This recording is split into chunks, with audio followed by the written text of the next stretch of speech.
Bon, je suis là pour montrer qu'il y a des Français qui vous soutiennent. Oui. Hein, je ne suis pas le seul Français, je représente beaucoup. Et là, aujourd'hui, je suis seul.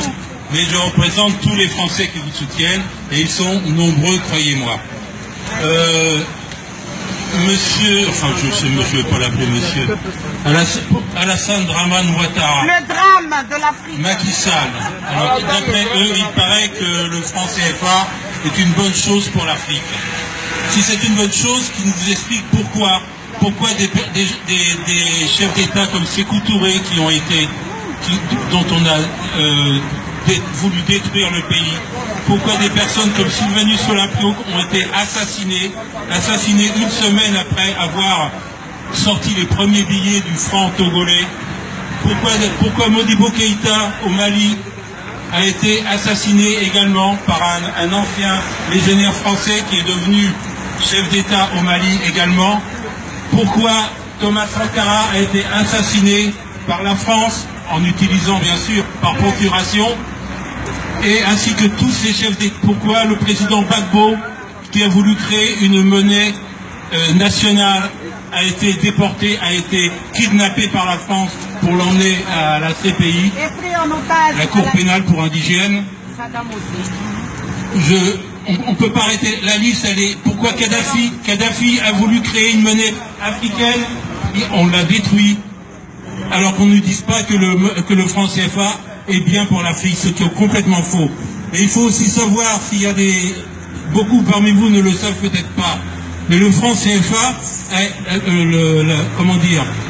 l'arnaque du franc CFA telle qu'elle est maintenant, elle est inspirée de ce qu'on appelait les menaces, c'est-à-dire de ce que les nazis utilisaient sous l'occupation pour pouvoir gérer la monnaie des pays occupés. Un certain Charles de Gaulle a trouvé que c'était un système qui pouvait être très rentable. Il a simplement fait un copier-coller de ce système pour pouvoir l'imposer aux Africains. Voilà. Et cette monnaie, bien sûr, voilà maintenant 72 ans qu'elle existe. 72 ans que vous n'avez absolument rien, puisque cette monnaie est gérée ici en France. 14 pays d'Afrique ont une monnaie gérée ici en France. Et cette France garde la moitié. Avant, c'était plus, c'était 65%. Maintenant, c'est la moitié. Elle garde la moitié qu'elle place sur des comptes d'opération. Et les intérêts que rapportent ces comptes d'opération, elle vous prête cet argent. Mais il ne faut pas oublier que cet argent-là, c'est celui que vous avez, vous appartient. Autrement dit, on vous prête votre propre argent. Et ça fait 72 ans que ça dure. Ça fait 72 ans. Et c'est une monnaie complètement illégale. C'est une monnaie nazie. Une monnaie utilisée par les Allemands pendant la guerre.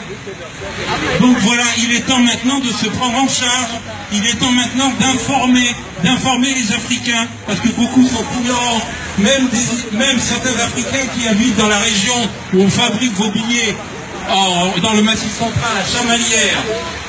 Je suis allé là-bas. J'ai interrogé des Africains qui vivaient là-bas depuis 20 ans et qui ne savaient même pas que c'était dans leur propre ville qu'on fabriquait leurs billets de banque. Est-ce que c'est normal? C'est pas normal. Est-ce que c'est normal? Non. Il faut que l'information passe.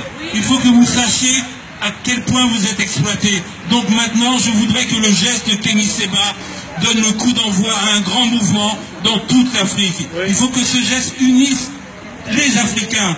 Qu'on arrête de parler du Gabon, comme j'entendais tout à l'heure. Il n'y a pas la Côte d'Ivoire, il n'y a pas le Gabon, il n'y a pas le Sénégal, il n'y a pas le Mali, il n'y a pas le Burkina, il y a l'Afrique. Et il y a l'Afrique francophone, excusez-moi d'être trivial, mais l'Afrique francophone qui se fait entuber depuis des années.